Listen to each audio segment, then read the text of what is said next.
직업상담사 2급 초단기 합격 비법 1차 시험 합격만을 목표로 제작된 내용입니다. CBT 보고문제 출제 내용을 추가로 반영해서 업데이트했습니다. 관련 자료나 링크는 동영상 아래에 정보창과 고정 댓글에 넣어두겠습니다. 도움이 되셨다면 좋아요, 구독 부탁합니다.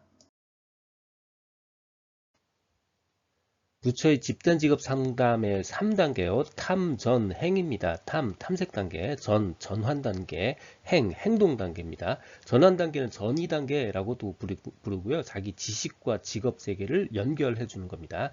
지식을 직업 세계로 전환시켜 주는 거고요. 지식을 직업 세계로 전이시켜 주는 겁니다.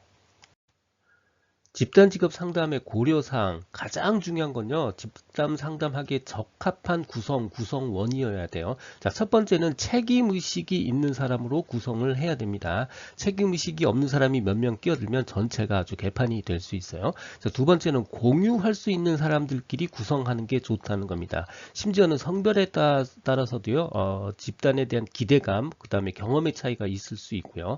이만한 목표가 서로 다를 수 있어요. 그래서 성별도 고려하는 게 좋습니다. 오답 살펴볼게요. 이질 집단이 동질 집단에 비해 더 자극이 돼서 더 새로운 것을 받아들이는데 효과적이다. 얼뜻 그럴듯해 보일 수도 있지만 공감대가 없어서 성공하기 힘듭니다.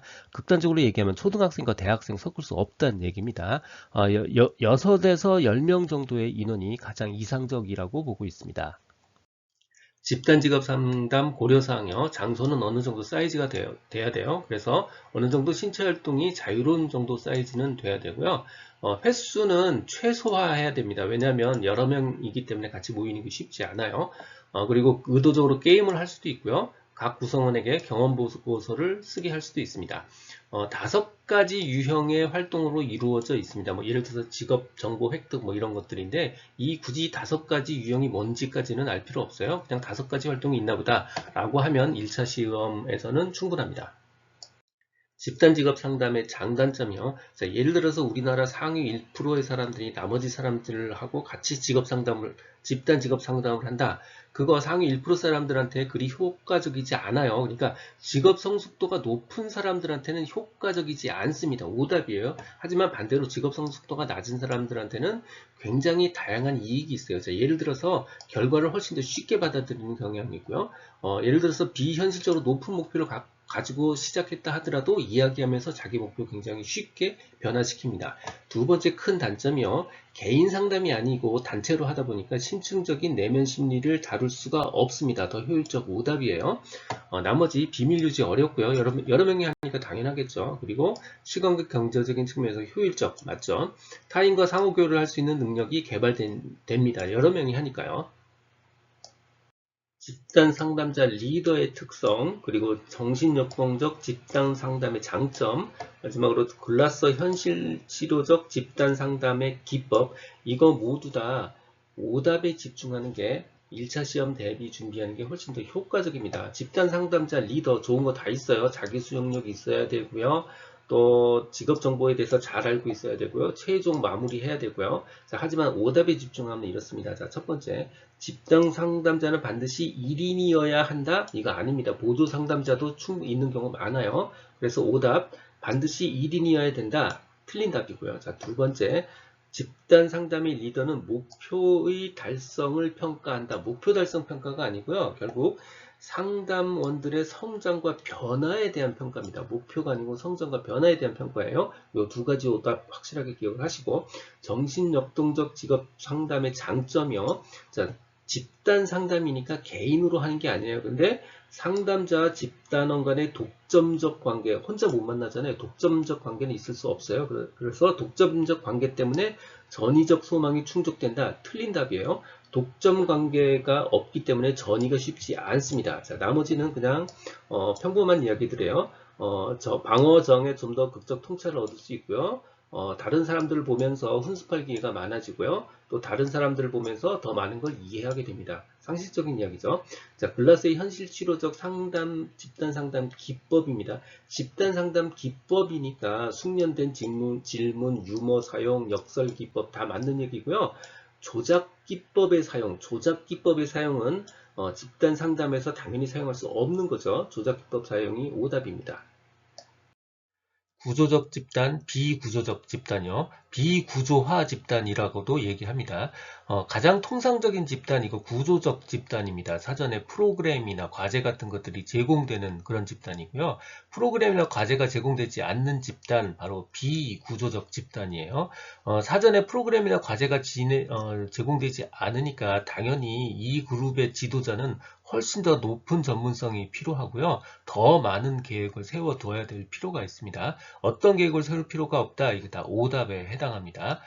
사전 제약이 없는 만큼 더 폭 넓고 더 깊은 상호작용이 가능하고요. 가장 대표적인 예로는 T집단, 트레이닝 집단입니다. 그러니까 훈련 집단이요. 감수성 훈련 집단 같은 것에 해당합니다. 듣고 계신 강의는 직업상담사 2급 초단기 합격 비법의 핵심 이론 파트입니다. 교재에는 2002년부터 지금까지 20여 년간의 모든 문제를 분석해서 2200여 개의 필요한 모든 문제를 주제별로 모았습니다. 이론서와 문제집을 한 권으로 완성한 문제 기반 학습지입니다. 이 한 권만으로도 완벽한 수험 준비가 될 수 있도록 했습니다. 동영상 아래 댓글에 구매 링크를 넣어드렸습니다. 전화 상담, 사이버 상담의 장단점이요. 먼저 익명성은 둘 다 장점이에요. 먼저 전화 상담 먼저 볼게요. 전화 상담. 익명성이 보장되고 신분 노출을 꺼리는 내담자한테 적합하죠. 그러니까 당연히 성문제 같은 사적 문제를 상담하는데 좋습니다. 시공간 초월성이요. 이거 언제든지 전화만 걸면 되잖아요. 그래서 응급 상황에 있는 내담자한테도 굉장히 좋은 도움이 될 수 있습니다. 자, 오답이요. 상담 관계가 안정적이다. 아니죠. 상담자가 언제든지 전화를 끊어버릴 수 있습니다. 이거 단점이고 오답이에요.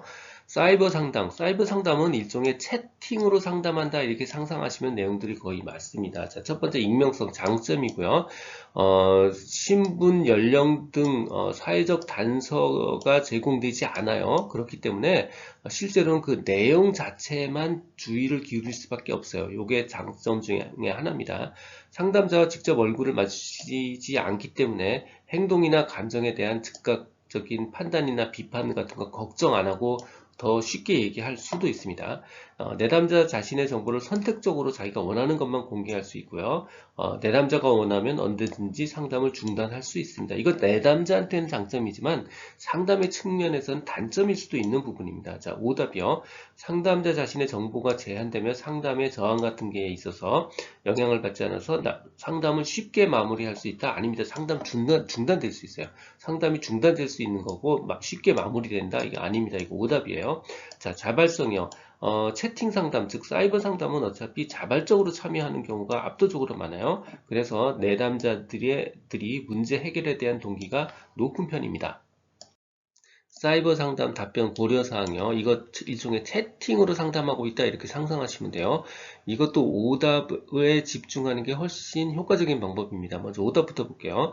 답변은 장시간이 소요되더라도 정확한 게 좋다? 이거 아닙니다. 일종의 채팅 정도의 개념이라 어느 정도 실시간 반응이 중요합니다. 물어봤는데 이틀 있다 대답하고 이거 좋지 않아요. 나머지 내용은 굉장히 상식적인 내용입니다. 한 번씩 읽어보시면 돼요. 추수상담의 가능성과 전문기관에 대한 안내한다. 내담자가 친근감을 느끼게 한다. 청소년이라도 존칭을 사용한다. 뭐 상식적이죠. 사이버 상담의 기법이요. 이것도 오답 먼저 확인해 볼게요. 서로 왔다 갔다 대화하는 거예요. 그래서 질문 내용 구상하기가 사이버 상담의 핵심이 아니고요. 어떻게 답변할 것인가가 핵심이에요. 그래서 답변 내용 구상하기가 맞는 거고요. 질문 내용 구상하기는 오답입니다. 나머지 핵심 진로 논법 분석하기, 진로 논점 유형 정하기, 직업 정보 가공하기, 그냥 이것 역시 상식적인 내용입니다. 한번 읽어보시면 돼요. 이 내용은 블로그와 전자책에 동일하게 그대로 있습니다. 도움이 되셨다면 좋아요, 구독 부탁드립니다. 지금까지 라디캠지기 꾸벅이 박종규였습니다. 감사합니다.